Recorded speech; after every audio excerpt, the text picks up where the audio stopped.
আমার দেখা একটা ঘটনা, 5 বছরের ব্যবধানে 10 হারা সম্পদ শেষ।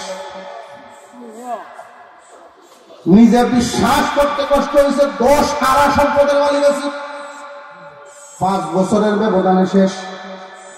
শুধু বাড়িখান আছে যে এত বিশাল সম্পত্তি কেমনে আটকারা হইল।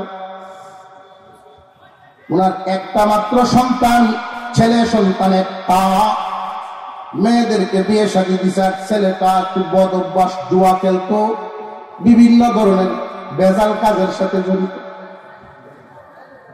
হঠাৎ এলাকায় একটা মার্ডার হয়েছে, এক বাপের এক পুত্রীদের আসামি দিছে। রায় তো হয়ে যায় ফাঁসি। রায় তো ভূত, তুই বাচ্চাটা আসলে তোর চেহারা দেখলে আমি তৃপ্তি ভাই, আমার সম্পদের দরকার নেই, সব বেশ। 5 বছর লাগছে মাত্র, সব বাজার ভঙ্গ। সম্পদ দেওয়ার মালিক যিনি, নিতেও পারেন। এই জন্য হজ ফরজ হয়ে গেলে আর বিলম্ব নাই, হজ করে ফেলে। ফরজ হয়ে গেছে, আর বিলম্ব নাই, হজ সেরে ফেলবেন। কখন জানি এই মাল হাত করা হইয়া যায়, পরে কিন্তু আর হজ করার সুযোগ থাকবে না।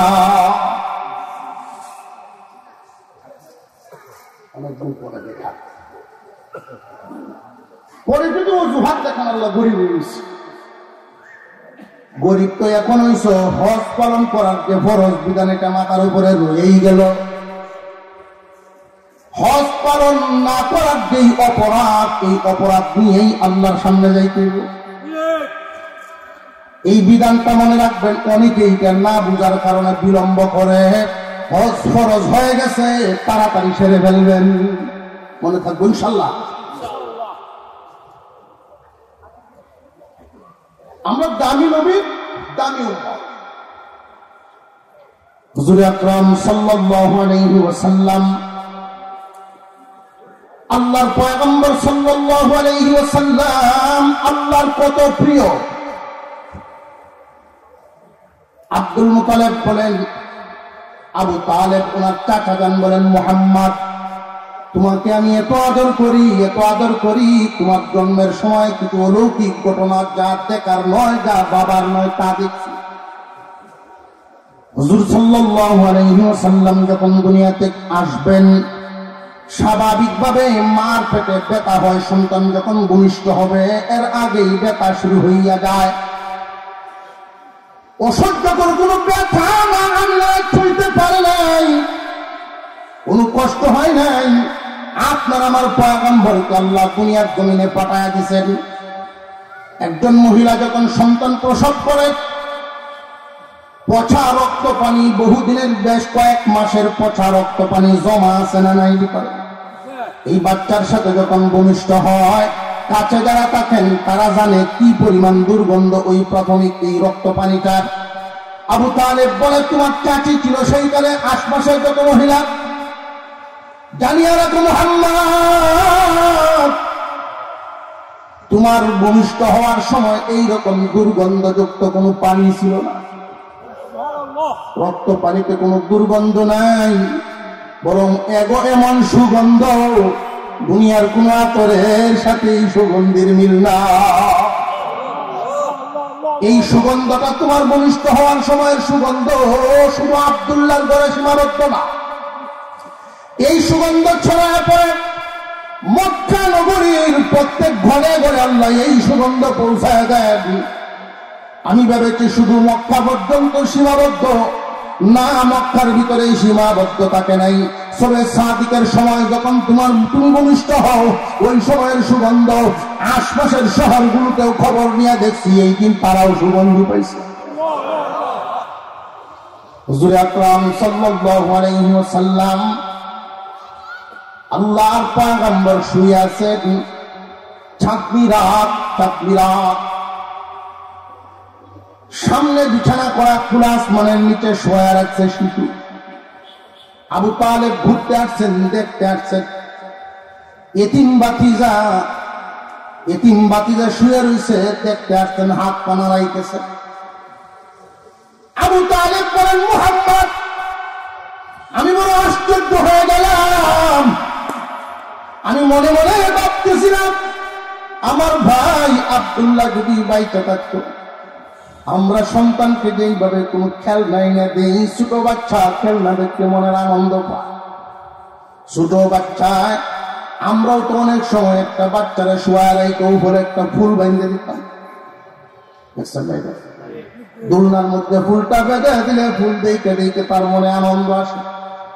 আমি মনে মনে ভাবতেছিলাম আমার ভাই যদি দুনিয়ার জমিনে বাইচা থাকতো, মুহাম্মদকেও বুঝি এইভাবে খেলনা দিত। কিন্তু আশ্চর্য হয়ে গেলাম অবস্থাটা দেখা। তুমি যেই দিকেই ঘুরান দাও, তোমার হাত পা যেই দিকেই নাড়ে, আসমানের চাঁদ ওই দিকে নাড়া ছাড়া শুরু করছে। আমি আশ্চর্য হয়ে গেলাম মুহাম্মদ। এই জন্য আমি ভাবতেছিলাম যা দেখার নয়, যা বুঝার নয়, কারোর কাছে বললেও বিশ্বাস হওয়ার নয়। হুজুর আকরাম সাল্লাল্লাহু আলাইহি ওয়াসাল্লাম 6 বছরের সময় মারে হারায় ফেললেন, গর্ভে থেকেই তো বাবা হারা। আল্লাহর রহমত সব সময় আল্লাহর দুস্তের সাথে আছে। দুস্ত আমার, আপনি যেখানে যাইবেন আমার রহমত সেইখানে যাইবেন। আর জোরে কন্যা সুবহানাল্লাহ, আল্লাহর রহমত সেখানে যায়। 6 বছর বয়স মা হারায় ফেলছে। আরবের নিয়ম অনুযায়ী শহরের বাচ্চাদেরকে গ্রাম এলাকায় পাঠানো হইতো দুধ পান করাইয়া লালন পালন করার জন্য। সম্ভ্রান্ত পরিবারের মহিলারা নিজের দুধের বাচ্চাকে দিয়া দিতেন, কুলে উঠাইয়া দিয়া দিতেন। গ্রামের মহিলারা ঈশা পয়সার বিনিময় নিয়ে দিতেন। আপনার আমার পয়গম্বর সাল্লাল্লাহু আলাইহি ওয়াসাল্লামের আব্বা নাই,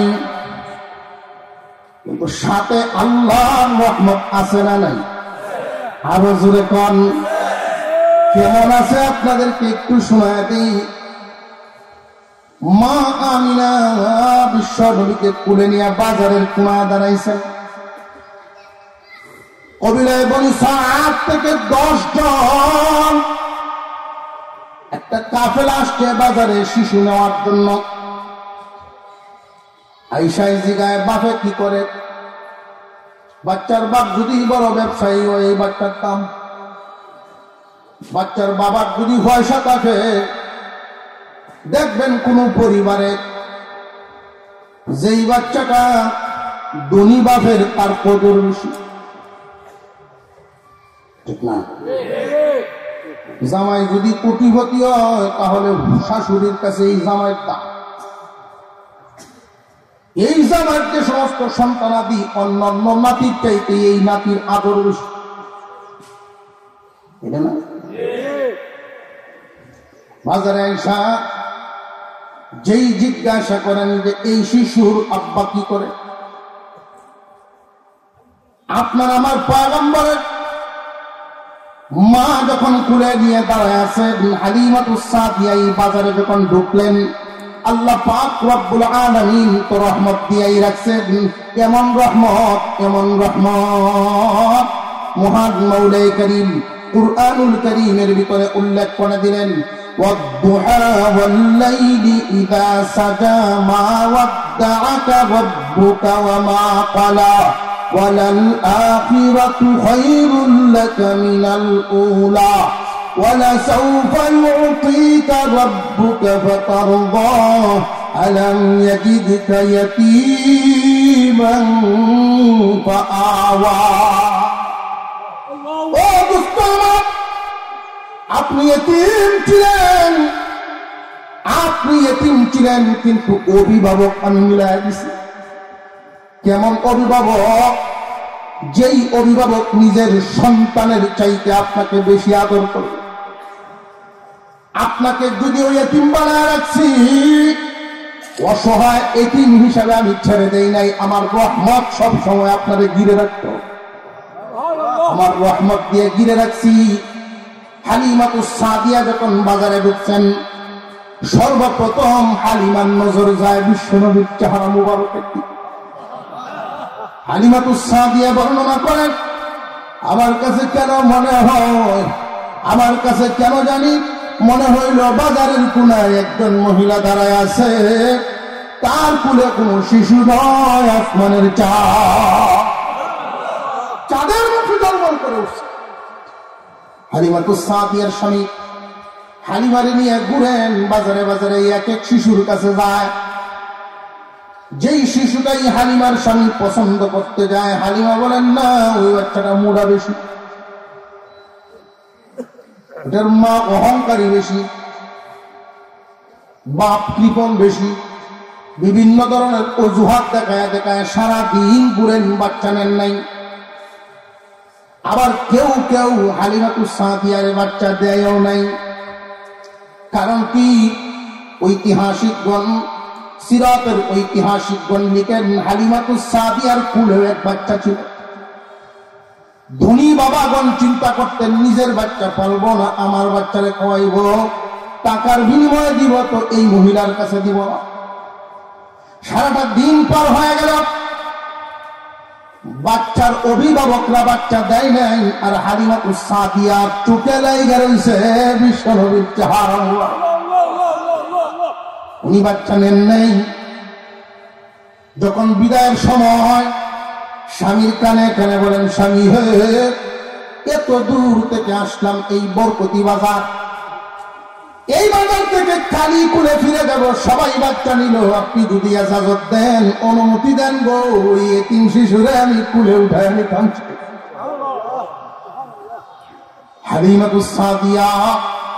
হালিমাতুস সাদিয়া যখন বিশ্বনবীর কাছে গেলেন কুলে উঠায় নেওয়ার জন্য,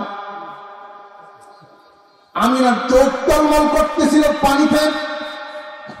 উনি মনে মনে বড় ব্যথিত হচ্ছেন, আমার স্বামী নাই, অন্যান্য শিশুরা মা বাবা দুজন একসাথে আসছে, প্রত্যেক শিশু মা এবং বাবা গুরুজন একসাথে আসছে বিদায় দেওয়ার জন্য, আর আমিনা তো একলাই বাজার। আব্দুল্লাহ যদি জিন্দা থাকতো বিদায় দেওয়ার জন্য, তার বাবাও সামনে দাঁড়ায় থাকতো, বিভিন্ন জায়গায় কুলে নিয়ে বাজারের এদিক ওদিক ঘোরাফেরা করতো শিশুদের নিয়ে। আমার সন্তান নিয়ে তো ঘুরাইবার মতো কেউ নাই। আল্লাহ পাক রব্বুল আলামিন মহান মাওলায়ে কারীম বলেন, আমিনার মনের ব্যথা আমি বুঝি, ফেরেশতারা রে, আমার দুস্তেরে আমি এই বাজারে ঘুরাইব না, আমার দুস্তেরে আমি 7 আসমান ঘুরাইয়া, মেরাজ করাইয়া, জান্নাত জাহান্নাম সব কিছু দেখাইয়া, সমস্ত তারকারাজির দেশ সব কিছু দেখাইয়া ঘুরাইয়া আনব। হালিমাতুস সাদিয়া কুলে উঠায় নিলেন। হালিমা বর্ণনা করেছেন, জীবনে কত প্রশান্তি পাইলাম, ভালো কাজে মন খুশি হয়, মন্দ কাজে কষ্ট পায়।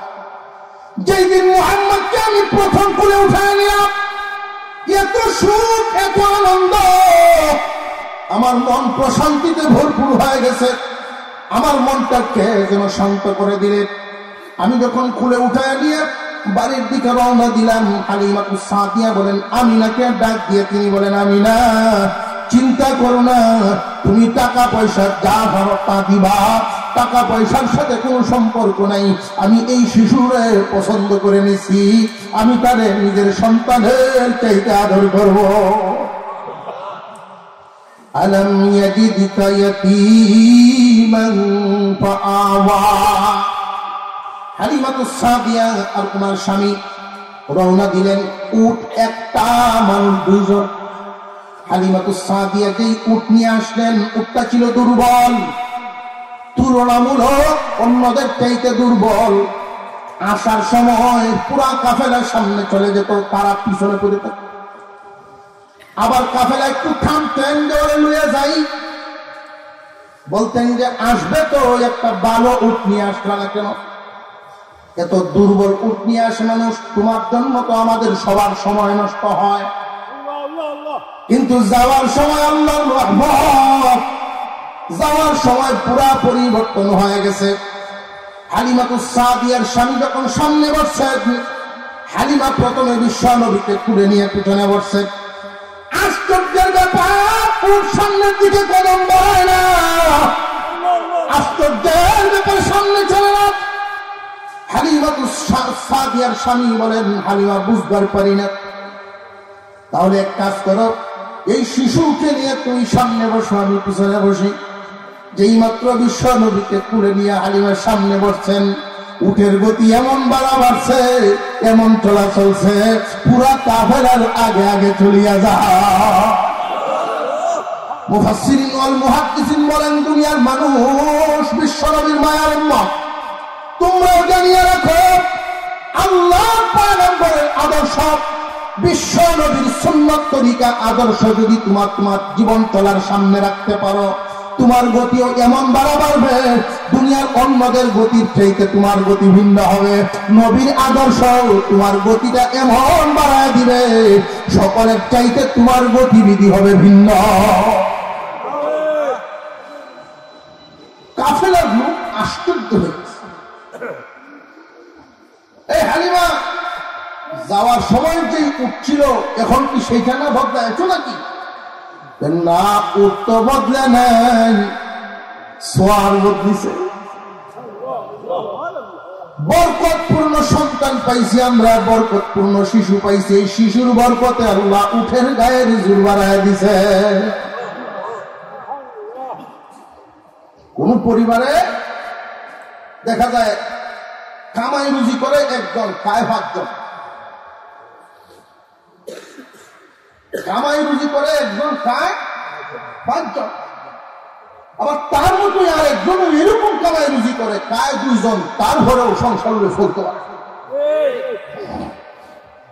কোন পরিবার দেখা যায় কামাই রুজি করে 3 জন, ওই একজনের সমানও করতে পারে। কারণ আছে না নাই? তুমি ভাই কামাই রুজি করো, তুমি গৃহস্থী করো, তুমি গাড়ি চালাও, তুমি ব্যবসা করো, তোমার একটা ভাই হিফজখানায় পড়ে, কোরআন মুখস্থ করে, আল্লাহর কালাম মুখস্থ করে, এই বরকতে ওর উসিলায় তোমার আল্লাহ রিজিক বাড়ায়া দেয়, কামাই রুজিতে বরকত। তোমার ঘরে একটা মেয়ে সন্তান আল্লাহ পাঠাইছে, তুমি এই মেয়েটারে আদর করো, আল্লাহ তার উসিলায় তোমার রিজিক বাড়ায়া দেয়।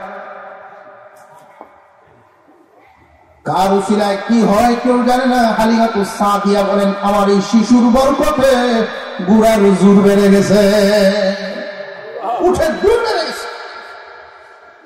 বাড়িতে গিয়ে পৌঁছলে, রাত্রে ঘুমাইছে,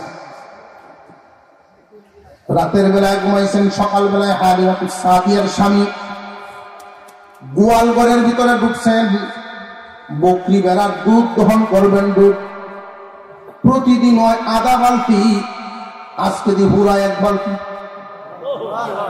আর জোরে ঘটনা দৌড়ে আসছেন হালিমাতুস সাদিয়ার স্বামী, হালিমা দেখো দেখো, এই শিশুর বরকতে প্রত্যেকটা প্রাণীর উড়ান দুধে ভরপুর হয়েছে।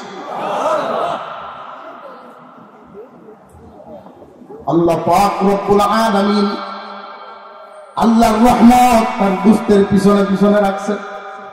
দুস্ত যেখানে রহমত যায় সেখানে, দুস্ত যেখানে রহমত সেখানে। হুজুর আকরাম সাল্লাল্লাহু আলাইহি ওয়াসাল্লামকে যত বেশি আদর করে তত রহমত নাযিল হয়। হালিমাতুস সাদিয়া এমন অভিভাবক, আল্লাহ যে বললেন আলাম ইয়াজিদকা ইয়াতীমান ফাআওয়া, দোস্ত আপনি এতিম ছিলেন, আমি অভিভাবক মিলায়া দিছি। আপনি কি এতিম ছিলেন না, আমি অভিভাবক মিলায়া দিছি। কেমন অভিভাবক? নিজের সন্তানের চাইতে বেশি আদর করতেন। হালিমা নিজের সন্তানকে হাতের উপরে শোয়া রাখতেন, মুহাম্মদকে বুকের উপরে রাখতেন। হালিমাতুস সাদিয়া আপনার আমার পয়গম্বরকে এত আদর করতেন। এইখানে আমার একটা প্রশ্ন জাগতো মনে মনে, সারা দেশে এত মহিলা থাকতে আল্লাহ তার দুস্তের জন্য ওই মহিলারা নির্বাচন কেন করলেন? আল্লাহ এই মহিলারা দিয়াই আল্লাহর দুস্তের লালন পালন করাইলেন, কারণটা কি? হালিমাতুস সাদিয়া, হালিমা শব্দের অর্থই হলো সহনশীলা। হালিমা অর্থ সহনশীলা, সহ্যশীল। সব মহিলার মেজাজ কি সমান? বাচ্চারা যে শাসন করে এক একজনের শাসনে হব, বাচ্চা যদি একটু ডিস্টার্ব করে দেখবেন এমন মহিলা আছে কিল মাইডিয়া কিল মারার ভিডিও আর লাভ করে শিক্ষা করে সব এমনও আছে না? না আরো জোরে কন উপসরা আরেক রূপ থেকে স্বামী দেখ মানুষ লাগে তখন স্বামীর কত কমবে বেড়ারা বেড়ায় এরকম যদি সরা হয় আর আল্লাহ রসুলকে যদি এমন মহিলা দিয়ে পালান আল্লাহ কি খুশি থাকবে? আল্লাহ বলেন আমি আমার দুস্তরে লালন পালন করাই সহনশীলা নারী দিয়া।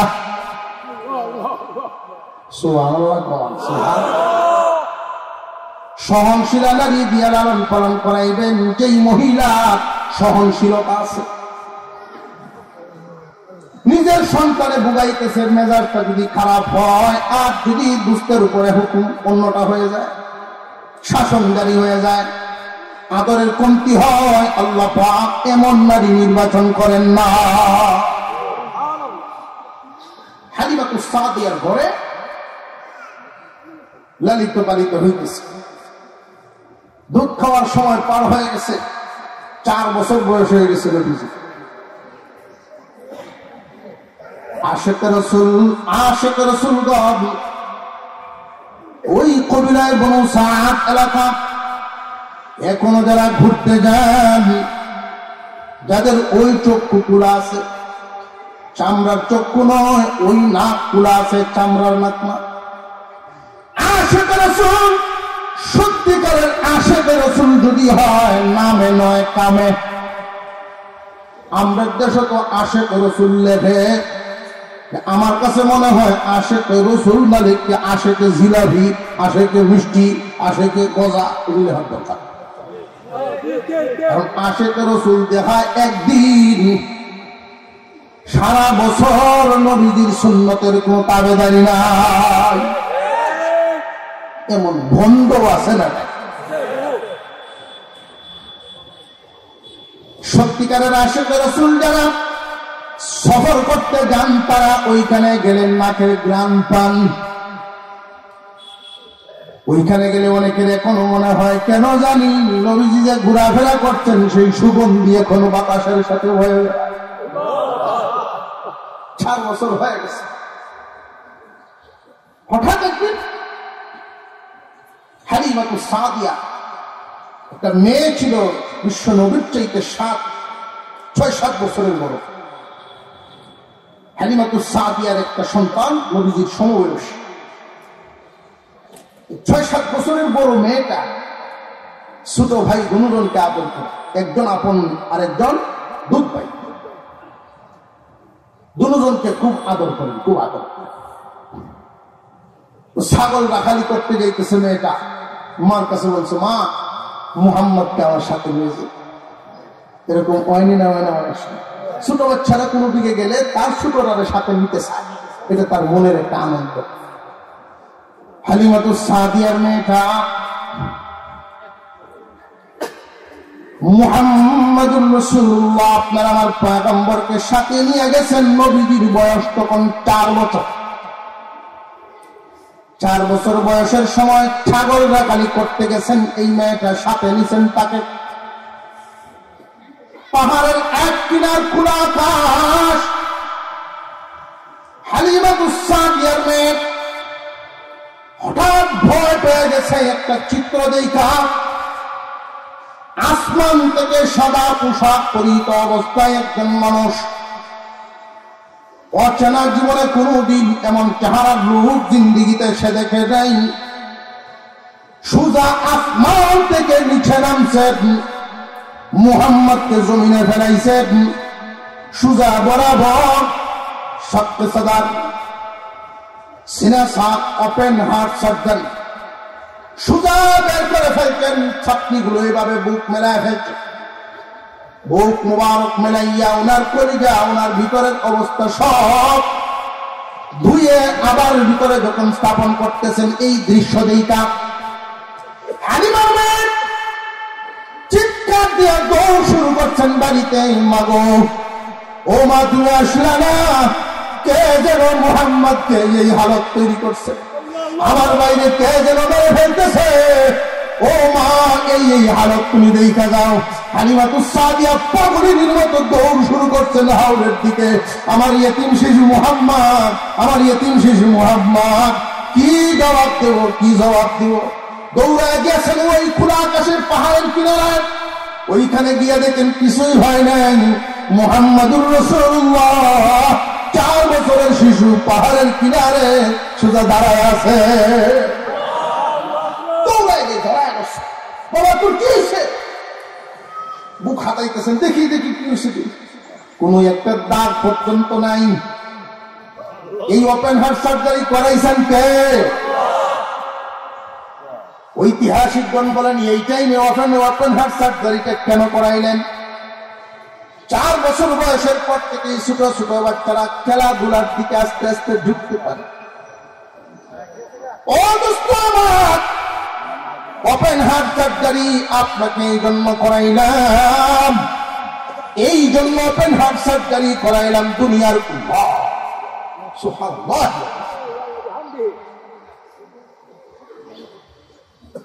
সে ব্যবস্থা নিতেছি ইনশাল্লাহ। আমরা এইখানে যারা আছে আমরা শুনতে পারতেছি তো ইনশাল্লাহ, আমরা চলি আর এই দিক দিয়ে উনি ঠিক করতে পারেন। আলহামদুলিল্লাহ।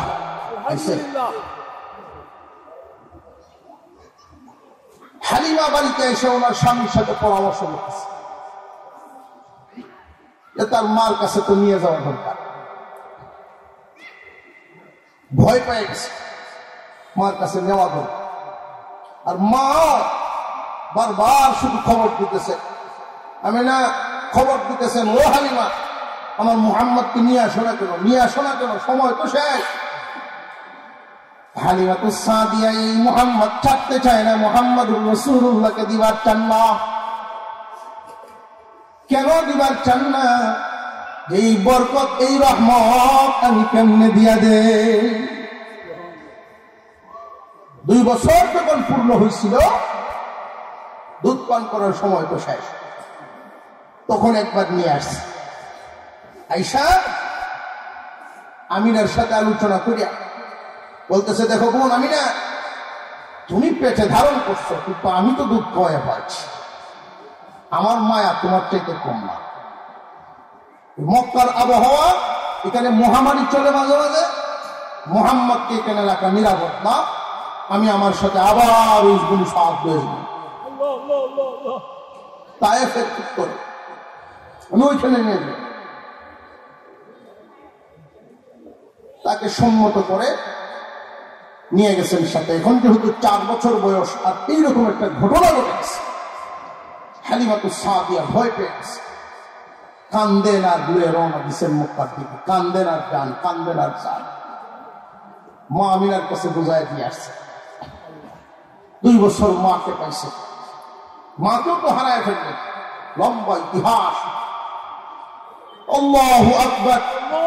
নবীজি সাল্লাল্লাহু আলাইহি ওয়াসাল্লামের 6 বছরের সময় মা হারাইলেন। দাদা আব্দুল মুত্তালিবের তত্ত্বাবধানে আছেন। দাদা আব্দুল মুত্তালিব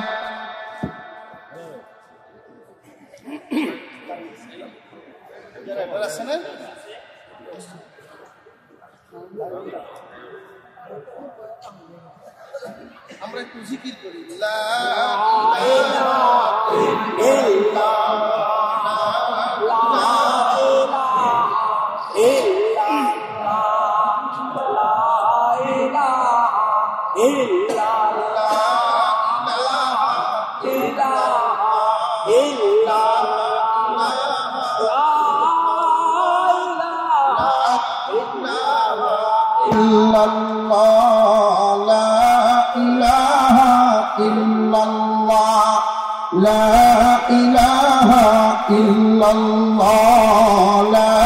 ইলাহা ইল্লাল্লাহ, লা ইলাহা ইল্লাল্লাহ মুহাম্মাদুর রাসূলুল্লাহ সাল্লাল্লাহু আলাইহি ওয়াসাল্লাম। হুজুর সাল্লাল্লাহু আলাইহি ওয়াসাল্লাম দাদার আদর পান, মার আদর পান। মা হারাইলেন 6 বছরে, আবার দাদা হারায় ফেলতেন 8 বছর। দাদা নাই, মা নাই, বাবা নাই, কত অসহায় অবস্থায় আল্লাহ আপনার আমার নবীকে পাঠাইছেন দুনিয়ায়। মহান মাওলা কারীম এমন কিছু গঠন ঘটাইছেন, এমন কিছু ঘটনা ঘটাইছেন যা ঘটবার নয় তা ঘটাইছেন। আল্লাহর পয়গম্বর পাহাড়ের আঁকা বাঁকা পথে উনি একা একা হাঁটেন আর ভাবেন প্রভু বাবা নিয়ে গেলেন, মা নিয়ে গেলেন, দাদার ছায়া ছিল সেই দাদার ছায়াও নিয়ে গেলেন, এত অসহায় অবস্থায় পাঠাইলেন, অথচ তামাম দুনিয়ার জিম্মাদারি মুহাম্মাদের মাথার উপরে ছেড়ে দিছে।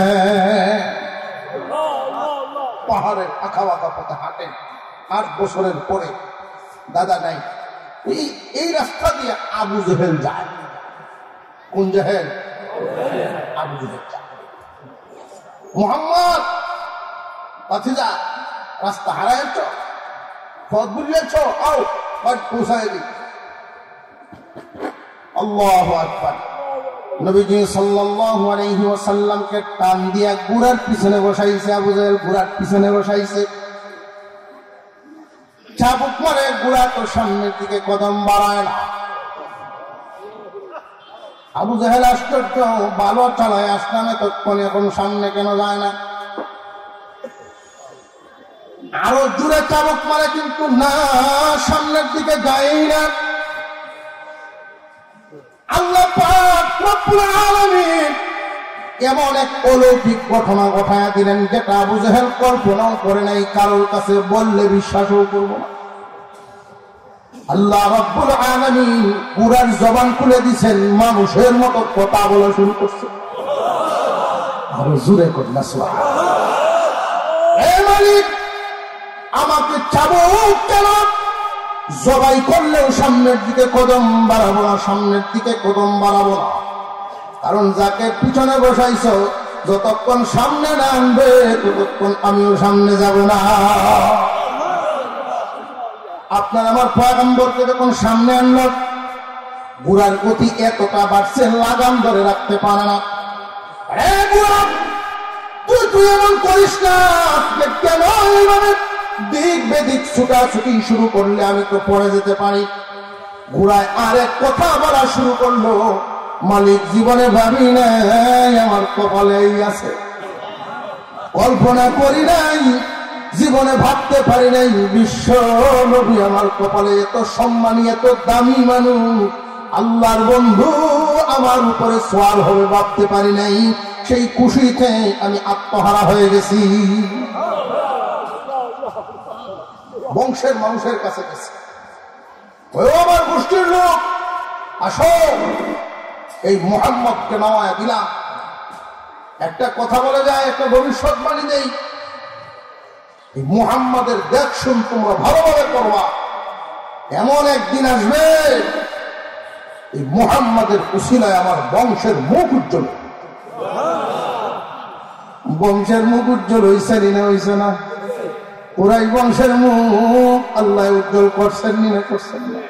আল্লাহু আকবার। তাম দুনিয়াতে যত বংশ, যত পুত্র, সর্বোত্তম সর্বমর্যাদার কুরাইশ উজ্জ্বল হয়েছে না? আফসোসের বিষয় তার কথা সঠিক, বংশের মুখ উজ্জ্বল হয়েছে, হের মুখটা হইল না। একটা হয়েছে এর বাড়ির থাক মানুষের এফেসার পায় না। আল্লাহ তাকে এত কিছু দেখাই না, এরপরেও সে হেদায়েত পায় না। মানুষের কাছে যদি এখন কয় যে আমার বুড়ায় আমার সাথে আলাপ করছে, তার মা তোরা তো মানবো না, মা তা আগে যেটাই আসি না আসি নহলার নাই, এটা হইতো না। হুজুর আকরাম সাল্লাল্লাহু আলাইহি ওয়াসাল্লাম 12 বছর বয়সে যখন পৌঁছে গেলেন, উনি ওনার চাচার তত্ত্বাবধানে আছেন। এখন 8 থেকে 12 পর্যন্ত চাচার তত্ত্বাবধানে। চাচাকে আবু তালেব, আবু তালেবের তত্ত্বাবধানে বড় হইলেন, আর উনি হইলেন হযরত আলী রাদিয়াল্লাহু তাআলা আনহুর আব্বা। আবু তালেব হযরত আলীর আব্বা, হযরত আলী রাদিয়াল্লাহু তাআলা আনহু আর আপনার আমার নবী আপন চাচাতো ভাই, আপন চাচাতো। হুজুর সাল্লাল্লাহু আলাইহি ওয়াসাল্লাম ইসলামের বিধানগুলো শিখাইতে গিয়া, বিয়ে শাদীর বন্ধন শিখাইতে গিয়া একটা বিয়ে দিছেন নিজের মেয়েকে হযরত আলী আপন চাচাতো ভাইয়ের সাথে। একটা বাউন্ডারি দিছেন, বিয়ে শাদী কার সাথে হতে পারবে, কার কার সাথে হতে পারবে না। নবীজি একটা বাউন্ডারি দিলেন যে আপন চাচা মেয়ের আপন চাচার সাথে বিয়ে হতে পারবে না, কিন্তু এক সিঁড়ি ওইদিকে কাজ তুলে চাচার সাথে হইতে হবে। বাউন্ডারি এই দিক দিয়ে একটা সীমানা দিছেন, আবার আরেক দিক দিয়ে এক সীমানা দিছেন। যায়েদ ইবনে হারেসা আল্লাহর পয়গম্বরের পালিত পুত্র, এই পালিত পুত্র যায়েদ ইবনে হারেসা হুজুর সাল্লাল্লাহু আলাইহি ওয়াসাল্লাম যায়েদ ইবনে হারেসার বিবি, এই বিবিকে পরবর্তীতে উনি বিয়ে শাদী করেন, বিয়ে করেন পালিত পুত্রর বউ। পালিত পুত্র কি নিজের পুত্র? ওই দিক দিয়ে আর একটা বাউন্ডারি দিয়ে ইসলামের বিধান শিখাইয়া দিলেন, বিয়ে শাদীর সীমা রেখা এই, এরপর একটা সব দেয়, কিন্তু এর ভিতরে ঢুকতে পারবে না। বুঝে আসতেছে? আল্লাহু আকবার। নবী করিম সাল্লাল্লাহু আলাইহি ওয়াসাল্লামের বয়স 8 থেকে 12, এই টাইম ছিলেন আবু তালেব চাচার তত্ত্বাবধান। আবু তালেব যাবেন ব্যবসার কাজে সিরিয়ায়, নবীজিকে সাথে নিয়ে যাবেন যে আমার বাতিজারের মক্কায় পেয়ে যাই, আমার এই 3 বাতিজার কে দেখশন করবে, আমার বিবি মহিলা মানুষ, বাচ্চারা তো ছোট ছোট, কে দেখশন করবে, আমার সাথে রয়ে যাই। আবু তালেব সাথে নিয়ে গেছে। সিরিয়া পর্যন্ত যখন পৌঁছলেন, বুহাইরা নামক একজন পণ্ডিত রাহেব, বুহাইরা রাহেব নবীজির চেহারা বারবার দেখেন, চেহারা মোবারক বারবার দেখেন, আর বলেন আবু তালেব এই শিশু কে গো, তোমার সাথে এই বাচ্চাকে, এই বাচ্চারা আমার ভাতিজা, আমার ভাই আব্দুল্লাহর সন্তান, আমার ভাই দুনিয়ায় নাই, এই আব্দুল্লাহর সন্তান হলো আমার এই ভাতিজা। আমি নিজের সন্তানের মতো করে লালন পালন করি, আমি যেখানে যাই সাথে করে নিয়ে যাই, কারণ আমার আব্বা দুনিয়া থেকে বিদায় হয়ে গেছেন, কে দেখাশোনা করবো, আমি তার দেখশুন করি। বুহাইরা রাহেব বলে, আবু তালেব বুঝতে পারছি তুমি এই শিশুর ভবিষ্যৎ ভালো চাও, তুলে হ। আবু তালেব রে, আর সামনে যাইও না, ইহুদি বড় বড় গবেষক, সব গবেষক না, যারা একেবারে উঠা লেভেলের গবেষক, তারা তোমার ভাতিজারে খুঁজতেছে। তোমার ভাতিজার সাথে অনেক কিছু মিলে যায়, বাবার নাম হবে আব্দুল্লাহ, মার নাম আমেনা, আল্লাহ পাঠাইবেন মক্কায়, এতিম বানায় পাঠাইবেন, মিলে তো যাই রে আবু তালেব, তোমার ভাতিজারে লয়ে সামনে যাবেন। বনি ইসরাইল, ওই যে কুখ্যাত বনি ইসরাইল, বনি ইসরাইল কওমের মধ্যে ধারাবাহিক 70,000 পয়গম্বর আল্লাহ পাঠাইছেন, 70,000 পয়গম্বর পাঠাইছেন। ওরা এতই বদমাইশ, এতই খারাপ, অনেক নবীকে নিজেরা মেরে ফেলছে। আল্লাহ পাক রব্বুল আলামিন এই জন্য কোরআনে এদেরকে এমন ভাবে ঘোষণা দিচ্ছেন, এরা হলো বস্তিহারা, ভূমিহীন। আল্লাহ এই জমিনের অধিকার এদের কাছ থেকে কেড়ে নিছেন। আল্লাহ এদের জমিন, এদের অধিকার এই ভূমিকে কেড়ে নিছেন, এই ভূমিকে এদের বেঁচে থাকার অধিকার। ওরা সারা জিন্দেগি বল জিল্লতি নিয়ে থাকতে হবে, এটা কোরআনে নাযিল হয়েছে। নবীগণের উপরে ওরা আক্রমণ চালায়। ওরা হইল হযরত ইয়াকুব আলাইহিস সালামের যে ছেলেরা, ইউসুফ আলাইহিস সালামের একজন নবী, বাকি 11 জন তো আর নবী। ওই 11 জনের থেকে একজনের বংশধর, একজনের নাম ছিল ইয়াহুদা। ঐতিহাসিকগণ বলেন ওই ইয়াহুদার বংশধর যারা, তারা ইহুদি। তখনকার সময় যুগ যুগ ধরে আল্লাহ যত নবী পাঠাইছেন সকল নবীদের বিরোধিতা করাই ছিল এই গোষ্ঠীর কাজ। নবীওয়ালা নীতির বিরোধিতা করা এটা তাদের কাজ ছিল। আল্লাহ যে নীতিমালা যুগে যুগে পাঠাইছেন সেই নীতির বিরুদ্ধে চলা, নীতির বিরুদ্ধে অবস্থান, এটা ছিল তাদের কাজ। আমেরিকার মরলরা আমাদের উপরে মাথাপরি করার জন্য একটা বিষ পুরা বাইরে রাখছে। ইসরায়েলকে সকল অস্ত্র সকল টাকা দিয়া একটা রাষ্ট্র গঠন করিয়া তাদের দ্বারাই ওদেরকে ডেভেলপ করে রাখছে।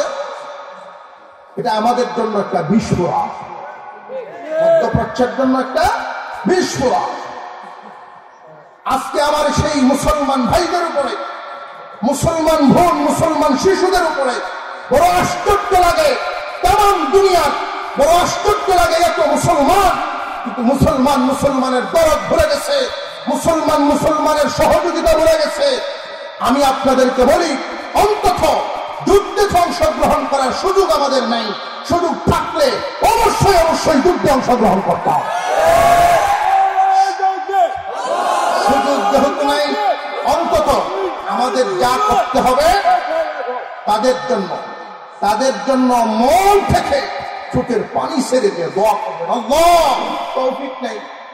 তোমার হাবিব বলছেন, পৃথিবীর এক কিনারে যদি আমার কোন মুসলমান নারী, আমার উম্মতের কোন একজন নারী যদি বেইজ্জত হয়, আমার মুসলিম উম্মতের একজন নারীর উপরে যদি পৃথিবীর এক প্রান্তে কেউ বাঁকা নজরে তাকায়, পৃথিবীর আরেক প্রান্তের মুসলমান তোমাদের উপরে এক প্রতিশোধ নেওয়া, এর জবাব দেওয়া ফরজ হইয়া যায়।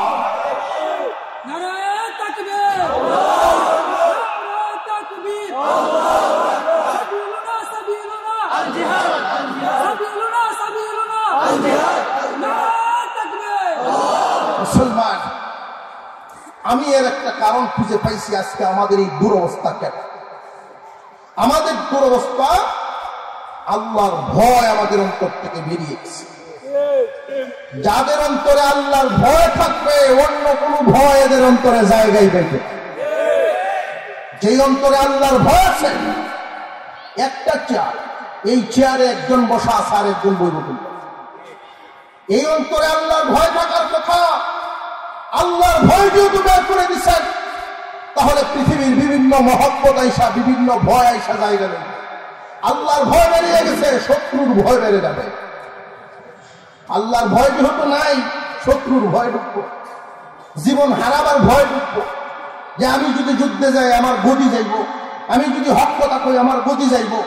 এই যে বিভিন্ন কিছু হারাইবার ভয় ঢুকে, জেনে রাখবেন, জেনে রাখবেন, যার ভিতরে আল্লাহর ভয় নেই, অন্যান্য ভয় আইসা জায়গা নেই, এই ভয়ে তাকে বাঁচাইতে পারবে।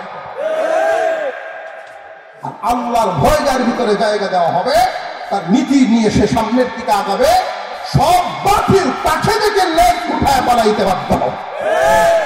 এটাই যুগ যুগের ইতিহাস, এটা যুগের ইতিহাস।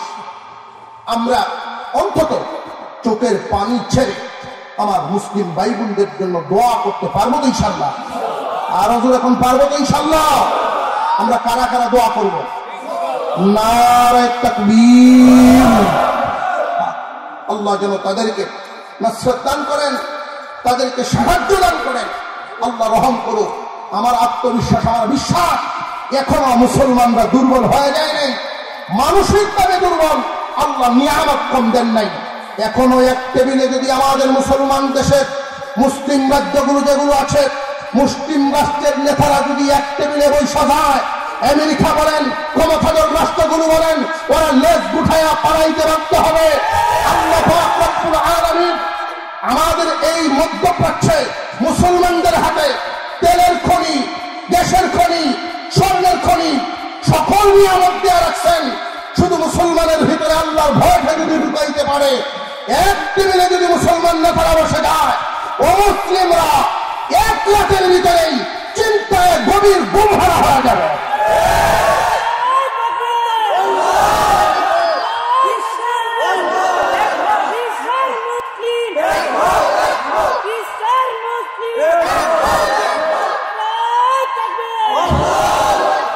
হকের পথে আমার মুসলিম রাষ্ট্রনায়করা যদি একটু আওয়াজ উঠায়, ওদের কলিজায় কম্পন শুরু হয়। জেনে রাখবেন, বাতিল সব সময় দুর্বল থাকে। আমরা দেখতে পারি বড়, বাতিল ভীতু হয়, দুর্বল হয়, হক শক্তিশালী হয়। এর একটা কারণ আছে। বাতিল তার হাতে তরবারিও যদি থাকে, বাতিল তার হাতে যদি তরবারিও থাকে, সে তো জানে সে বাতিল। এই অবস্থায় যদি সে মরে, সে যে কুত্তা মারা মরু এটা জানে। আর হক তার হাতে অস্ত্র নাই, হক কথা বলছি, আমি যদি মরে যাই শহীদ, বেঁচে থাকলে গাছে। মনের শক্তিটা তাকে জয় এনে দেয়। আল্লাহ যেন আমাদের মুসলিমদের উপরে নসরত দান করেন, সাহায্য নাযিল করেন, বলুন আমিন।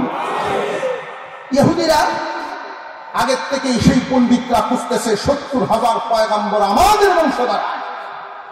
বনি ইসমাইলে ইব্রাহিম আলাইহিস সালামের সন্তান তো দুইজন, দুই শাখা, বনি ইসমাইল, বনি ইসরাইল। বনি ইসরাইলের মধ্যে ৭০,০০০, আর বনি ইসমাইলে একজন পাঠাইবেন, তৌরাতে গাওয়া আছে, ইনজিলে লেখা আছে। বনি ইসমাইলে আসবেন যিনি, উনি শেষ এবং শ্রেষ্ঠ নবী তিনি। তালাশে ঘুরতেছে, আবু তালেব তুমি যদি তোমার বাতিদার ভালো চাও, গুড়িয়া লইয়া যাও। আবু তালেব আর যান নাই, সামনের দিকে আগান নাই। আমার এতিম বাতিদার উপরে কেউ বাঁকা নজরে তাকাইবে, এটাও আমি সহ্য করি না। উনি ঘুরে চলে আসছে। আপনার আমার নবীর যখন 12 বছর বয়স হয়ে গেল, আবু তালেব বাপদাসের একটা সম্ভ্রান্ত পরিবার। মক্কা নগরীতে একজন সম্ভ্রান্ত মহিলা আছেন, খাদিজাতুল কুবরা রাদিয়াল্লাহু তাআলা আনহা। এই খাদিজার তত্ত্বাবধানে দিয়ে দেই, বড় ধনী মানুষ, অনেক কর্মচারীরা খেটে খায়, তার বাড়িতে থাকে। আপনার আমার নবী 12 বছরের মানুষ, এতিম, দাদা নাই, বাবা নাই, মা নাই। চাচা আবু তালেব খাদিজাতুল কুবরার বাড়িতে নিয়ে গেছে, আমার ভাতিজারে আপনি একটা চাকরি দিয়ে দেন ভাইকে। আমার ভাতিজা ভদ্র, আমার ভাতিজার ঠান্ডা, জীবনে কোনোদিন কোন শিশুর সাথে ঝগড়া করে না। খাদিজাতুল কুবরা রাদিয়াল্লাহু আনহা এক পলক তাকায় দেখছেন, আপনার আমার পয়গম্বরের চেহারা এক নজর তাকায় দেখছেন। ঠিক আছে আবু তালেব, রেখে যাও, তোমার ভাতিজারা, চিন্তা করো না। খাদিজাতুল কুবরা রাদিয়াল্লাহু তাআলা আনহা অনেক বকরি ভেড়া, অনেক ছাগলের পাল ওনার ছিল, এক একজনকে বন্টন করে দেওয়া। এক একটা কর্মচারীর আন্ডারে ধরেন 20টা, 25টা, 150 এভাবে বন্টন করে দেওয়া। এই ছাগলগুলো তুমি পালবা, ওই ছাগলগুলো তুমি পালবা, ওই ছাগলগুলো তুমি পালবা, এইভাবে বন্টন করে করে দেওয়া। আশ্চর্যের ব্যাপার, ওই সময় আল্লাহর রহমত আপনার আমার পয়গম্বর আল্লাহর দুস্তের সাথে আছে না?